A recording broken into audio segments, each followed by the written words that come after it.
नमस्कार दोस्तों, SBI securities morning podcast में आपका फिर से स्वागत है। आज के पॉडकास्ट में हम निफ्टी और बैंक निफ्टी में क्या उम्मीद करें इस पर चर्चा करेंगे और साथ ही ऐसे कौन से सेक्टर्स है, ऐसे कौन से स्टॉक्स है जिन पर आपको आज के दिन और आने वाले कुछ सत्रों के लिए ध्यान केंद्रित करना चाहिए, उस पर भी बात करेंगे। दोस्तों, अगर हम बाजार को देखें तो बाजार पहले से ही मजबूत डॉलर इंडेक्स, लगातार बढ़ती कच्चे तेल की कीमतें और जो है यूएस में फेड द्वारा ब्याज दर में जल्द कटौती की कम होती उम्मीदों के कारण जो बॉन्ड यील्ड है वो 4.6% से अधिक हो गई थी और उसके वजह से भी बाजार ऑलरेडी बैकफुट पे थे। और साथ ही उसके बाद जो है जियोपॉलिटिकल टेंशंस जो बढ़ती हुई नजर आई ईरान और इजराइल के बीच, उसके कारण भी ओवरऑल बिकवाली का दबाव बढ़ता हुआ नजर आया। हालांकि खास बात यहाँ ये रही कि शुक्रवार को गैप डाउन के बाद 21,770 के रीटेस्ट करने के बाद निफ्टी में एक अच्छी रिकवरी हमको नजर आई और सकारात्मक नोट पर निफ्टी जो है बंद होने में कामयाब रहा, 22,000 के लेवल के ऊपर बंद होने में कामयाब रहा। हालांकि सप्ताह के लिए देखें तो 1.6% नकारात्मक ही वो समाप्त हुआ। बीएसई मिड कैप और स्मॉल कैप इंडाइसेस अगर हम देखें तो वहां भी क्रमश 2.2% और 1% की बढ़त कटौती देखी गई है। ईरान और इजराइल के बीच चल रहे जो जियोपॉलिटिकल टेंशन्स हैं उन पर कड़ी नजर रखने के अलावा बाजार के जो पार्टिसिपेंट्स हैं आने वाले सप्ताह में जो मेजर रिजल्ट्स है, जी हाँ, रिजल्ट्स सीजन शुरू हो गया है तो रिजल्ट्स पर ध्यान देना भी आवश्यक है। तो आने वाले दिनों में Reliance, Tata Consumer, HUL, Bajaj Finance, टेक्केम, एचसीएल टेक और मारुति जैसे बड़े नामों के रिजल्ट्स पर जो है फोकस रखना होगा। अन्य कंपनियों से अलग यहाँ तक कि सप्ताह के दौरान घोषित एचडीएफसी बैंक के आंकड़ों का भी आज के दिन बैंक निफ्टी और ओवरऑल बाजार पर अच्छा खासा प्रभाव पड़ेगा, क्योंकि जो है एचडीएफसी बैंक एक बहुत बड़ा हैवीवेट भी हमारा चाहे निफ्टी हो या बैंक निफ्टी, दोनों में ही एक हैवीवेट वो है। इसके अलावा प्रमुख अमेरिकी डेटा पॉइंट जैसे कि फर्स्ट कोई 1Q CY24 जीडीपी संख्या, कोर पीसी संख्या और सप्ताह के दौरान घोषित होने वाले प्रारंभिक अनएम्प्लॉयमेंट डेटा जो है उस पर भी उत्सुकता के साथ नजर रखी जाएगी। जबकि ये जो भू राजनीतिक घटनाएं हैं अत्यधिक अस्थिरता का कारण यहाँ पे बन रहा है इनकी वजह से, और वो निवेशकों को जरूर जो है अच्छे दामों पर गुणवत्ता वाले स्टॉक जोड़ने के लिए एक उत्कर्ष जो है अवसर भी प्रदान कर रही है। यानी कि इस तरह की जो सिचुएशंस है इनकी वजह से हो सकता है कि अच्छे लेवल्स पे हमको अच्छी क्वालिटीज कंपनीज जो है मिलती हुई नजर आए। यहाँ तक कि इतिहास भी यही बताता है। हमारा मानना है कि व्यापारी चाहे ट्रेडर हो और या फिर इन्वेस्टर आने वाले कुछ सप्ताह में लार्ज कैप और क्वालिटी मिड कैप को ज़्यादा प्राथमिकता देंगे और आम चुनाव से पहले उच्च स्तर की सुरक्षा के साथ साथ बेहतर जो है रिस्क रिवॉर्ड रेशो को भी प्राथमिकता देंगे।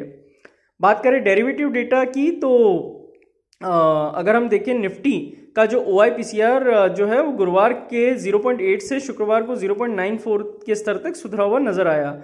वहीं 22,000 स्ट्राइक में मजबूत पुट राइटिंग देखी गई और हमें उम्मीद है कि 21,940 21,970 का जो जोन है वो एक मजबूत समर्थन के रूप में कार्य करेगा। वहीं कॉल्स के मोर्चे पर 22,200 22,300 के कॉल में ओपन इंटरेस्ट में जो है बढ़ोतरी नजर आई है। वहीं इसका अर्थ ये भी निकलता है कि मौजूदा रिबाउंड रैली जो है 22,300 से 22,340 के 20 EMA लेवल तक जो है बढ़ती हुई नजर आ सकती है। वहां पे रेजिस्टेंस का सामना कर सकती है। अगर 22,340 के ऊपर क्रॉसओवर होता है तो यहाँ पे हमको 22,450 से 22,500 के लेवल तक शॉर्ट कवरिंग भी जो है निफ्टी में आती हुई नजर आ सकती है। वहीं 22,200 और 22,300 जो है एक अच्छा खासा वहां पे कॉल राइटिंग देखा गया है। अगर वहां पे एक सस्टेन होता है तो सीधी सी बात है वहां शॉर्ट कवरिंग की वजह से वो रैली आती हुई नजर आएगी। वहीं अगर हम देखें तो 21,940 के नीचे इंडेक्स जो है 21,750 से 21,770 इन लेवल्स तक जो है आता हुआ नजर आ सकता है। वो वापस से अपने लेवल्स को रिटेस्ट करता हुआ नजर आ सकता है।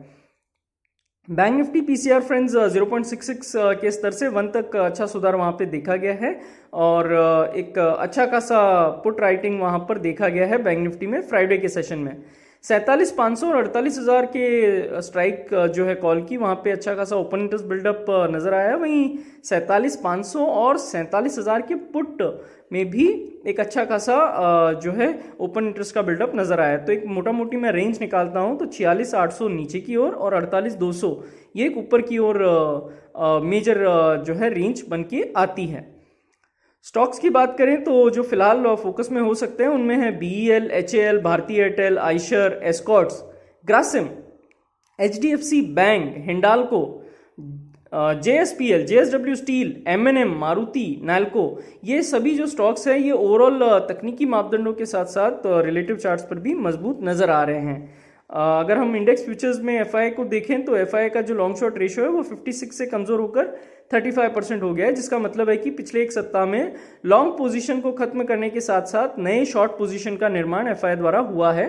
वहीं जबकि निफ्टी 22,775 से 21,770 के स्तर तक जो है करेक्ट हो गया है। FI स्टॉक फ्यूचर्स में भी बिकवाली कर रहा है।